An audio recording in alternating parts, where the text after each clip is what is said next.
The Himalayas are more than mountains. They are India's lifeline, a colossal wall of ice and rock shaping our climate, rivers, and culture. They curve across the north like a protective arm, sustaining over 1 billion people.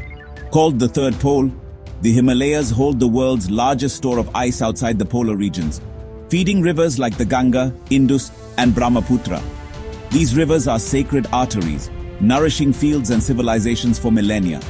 The mountains block freezing winds from Central Asia, creating a milder climate that allows life to flourish in North India. They also drive the monsoon. As warm, moist winds hit the Himalayas, they rise, cool, and release rain, fueling our agriculture and economy. Without this natural barrier, India's story would be one of harshness and scarcity. The Himalayas are not passive. They are active architects of our weather, water, and way of life. Their presence is the foundation of our existence. To lose them would be to lose the very heart of India. The mountains are our silent guardians, shaping every aspect of our world. Imagine waking up to find the Himalayas gone, vanished overnight. The familiar peaks on the horizon replaced by emptiness, the land suddenly exposed and vulnerable. Icy winds from Siberia would sweep across the plains, plunging cities like Delhi and Kolkata into Arctic cold.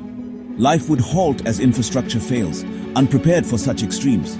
The sudden loss would trigger massive earthquakes, reshaping the land and destroying cities. Millions in the Himalayan region, Uttarakhand, Himachal, Nepal, Bhutan, would be wiped out instantly, their cultures lost forever. The psychological shock would be profound, as if a guardian had disappeared. Survivors in the plains would face a world unrecognizable, stripped of its anchor. The disappearance would unleash chaos, environmental, geological, and human. The loss would not just be physical, but spiritual and cultural. The mountains' absence would echo in every aspect of life. India would be left adrift, its foundation shattered. The unimaginable would become reality.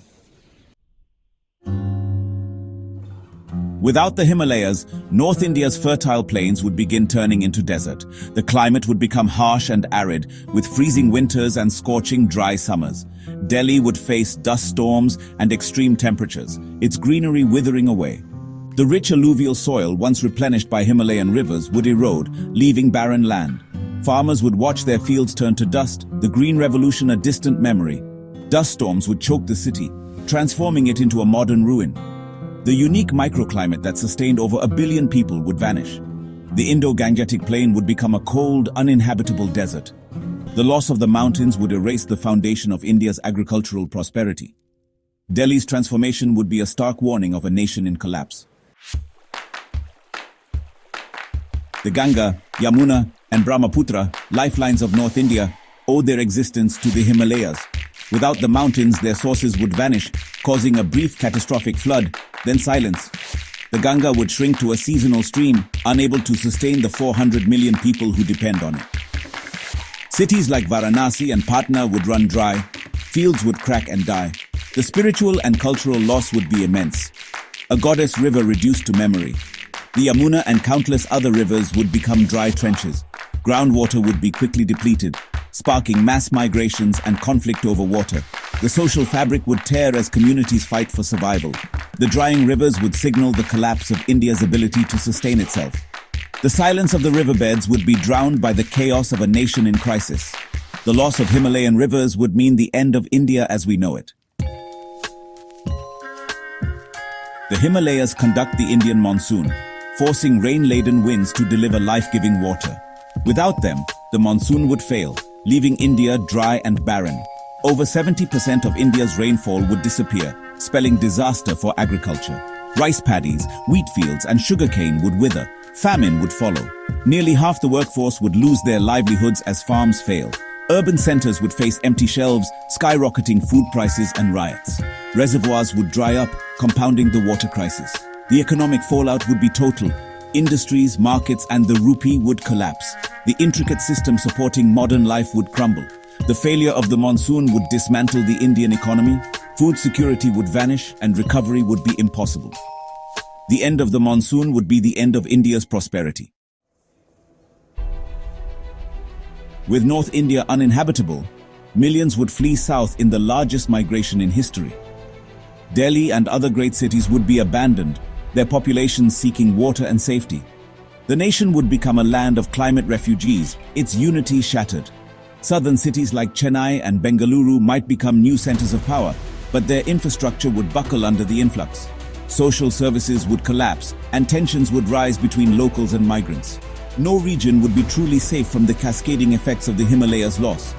The political and cultural map of India would be redrawn by desperation. The bonds holding the nation together would break, leading to fragmentation. Regions would fend for themselves, fighting over dwindling resources. The idea of a unified India would dissolve into chaos. The loss of the Himalayas would be a civilizational disaster. India would face balkanization, its identity lost. This thought experiment is a warning. The Himalayas are not just scenery, but the engine of India's survival. Every drop of water, every harvest, every monsoon cloud is tied to these mountains. Climate change, deforestation, and pollution are already eroding their life-giving power. We are witnessing a slow-motion crisis chipping away at our own foundation. Protecting the Himalayas is not optional, it's essential for our future. We must reduce carbon emissions, enforce stronger environmental protections, and promote sustainable development. Governments, communities, and individuals must act as guardians of this great wall. The health of the Himalayas is directly linked to our own. Let us teach future generations to value these mountains as the heart of our nation.